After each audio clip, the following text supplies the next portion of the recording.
পৃথিবীর সকল প্রাণীর জবান থাকলেও মাছের জবান নেই কেন, আর মাছেরা পানিতেই কেন বসবাস করে? এক ব্যক্তি হযরত আলী রাদিয়াল্লাহু তাআলা আনহুকে এই প্রশ্ন করলেন।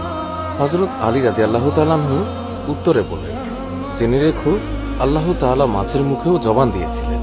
তারা কথা বলতে পারত, জমিনে চলাচল করতেও পারত, কিন্তু আফসোস, এই মাছ নিজের উপরে জুলুম করেছে, যার ফলে আল্লাহ তাআলা তার থেকে কথা বলার ক্ষমতা কেড়ে নিয়েছেন এবং তারপরে জমিনে চলাচল করার ক্ষমতাও কেড়ে নিয়েছেন।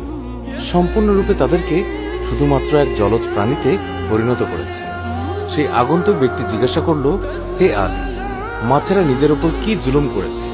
হযরত আলী উত্তরে বললেন, যখন আল্লাহ তাআলা হযরত আদম আলাইহিস সালামকে সৃষ্টি করার পর সমস্ত ফেরেশতাদেরকে নির্দেশ দিলেন যে তোমরা সকলে আদমকে সিজদা করো। সমস্ত ফেরেশতা হযরত আদম আলাইহিস সালামকে সিজদা করল, কিন্তু ইবলিস শয়তান আদম আলাইহিস সালামকে সিজদা করতে অস্বীকৃতি জানায়।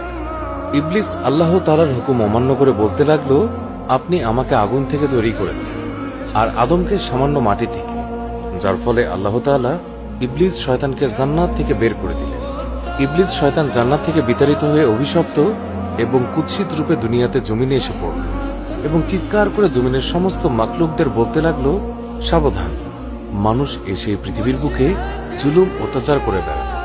এই সময় মাছেরা পানিতে চলাচল করতে পারত, জমিনেও চলাচল করতে পারত।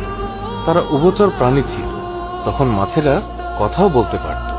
ইবলিস শয়তান সমস্ত প্রাণীদের মধ্যে সর্বপ্রথম মাছকে কুমন্ত্রণা দিয়েছিল।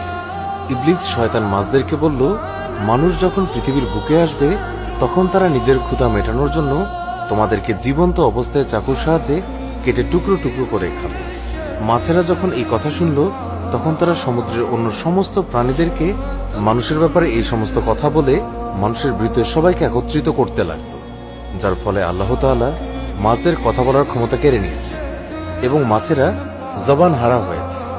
পাশাপাশি আল্লাহ তাআলা মাছের ব্যাপারে এই বিধান জারি করেছেন যে মাছদেরকে জবাই করতে হবে না, তাদেরকে জীবিত অথবা মৃত উভয় অবস্থায় কাটা যাবে। অন্য সকল প্রাণীকে আল্লাহর নাম নিয়ে জবাই করার যে বিধান প্রযোজ্য সেটা মাছের ক্ষেত্রে প্রযোজ্য হবে না, কেননা আমি তোমাদের জীবনকে পানির মাঝে সীমাবদ্ধ করে দেব। মাছের উদ্দেশ্যে বলা হলো, তোমাদেরকে যখন পানি থেকে ওঠানো হবে তখন তোমরা নিজেরাই ছটফট করে মারা যাবে। এর ফলে যখনই মাছকে পানি থেকে বের করা হয় মাছেরা ছটফট করতে থাকে এবং মাছের দেহের সমস্ত রক্ত এসে তার গলায় থাকা একটি বিশেষ গ্রন্থিতে এসে জমা হয়। আর এই কারণে মাছকে খাওয়ার জন্য বিশেষ প্রক্রিয়ায় জবাই করার কোনো আবশ্যকতা নেই, কেননা ইসলামে জবাই করার বিধান এই জন্য দেয়া হয়েছে যাতে পশুর শরীরের রগের মাঝে প্রবাহিত সমস্ত রক্ত মাংস থেকে আলাদা হয়ে যায় এবং মাংসের গুণাগুণ অক্ষুণ্ণ থাকে, জীবাণুমুক্ত অবস্থায় স্বাস্থ্যকর থাকে। আদম সন্তানের জন্য এই খাবার যেন কোনোভাবেই আনহাইজেনিক না হয়, অর্থাৎ অস্বাস্থ্যকর না হয়।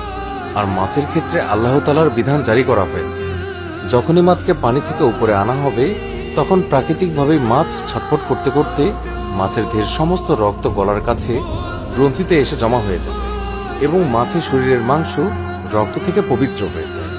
আর এই কারণেই মাছ জবাই না করেও এটা প্রত্যেক আদম সন্তানের জন্য মৃত এবং জীবিত উভয় অবস্থায় হালাল। সুবহানাল্লাহ।